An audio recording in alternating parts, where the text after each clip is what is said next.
Сегодня в Сочи третий заключительный день форума Общероссийского народного фронта. Туда съехались лауреаты конкурса журналистских работ «Правда и справедливость». Каждый год у представителей региональных СМИ есть возможность попасть на встречу с Владимиром Путиным. В этот раз диалог с президентом получился необычным. Можно было не только задать вопрос, но и продемонстрировать свои видеоматериалы по острым темам.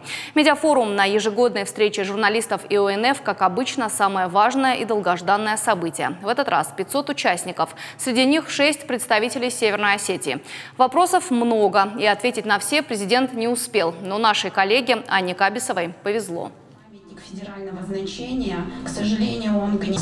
Если можете, есть вопросы, пожалуйста. У меня вопрос касается кинотеатра «Комсомолец». Это памятник федерального значения. К сожалению, он гниет, крыша обваливается.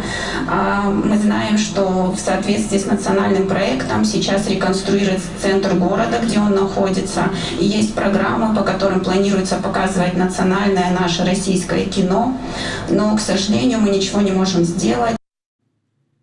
Президент пообещал направить вопрос министру культуры Мединскому. И еще один вопрос по североостинской студии «Кинохроники». Анна Кабисова спросила, можно ли помочь воскресить студию. Владимир Путин ответил. Здесь вообще много вопросов, связанных с развитием и поддержкой документального кино. Это отдельная тема. Я посмотрю, хорошо? Спасибо.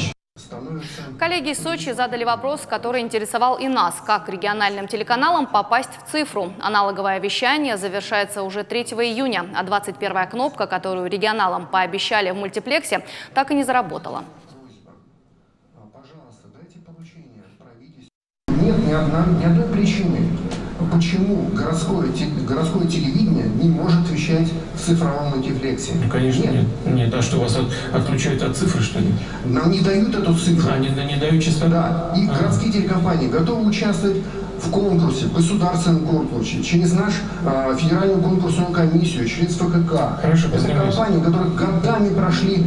Я понимаю, да. Это для меня неожиданно совершенно. Обязательно поговорю Спасибо об этом в правительстве, в администрации, с теми, кто этим занимается. Непонятно, я с вами согласен, почему мы должны отстричь и выбросить на сторону городские каналы.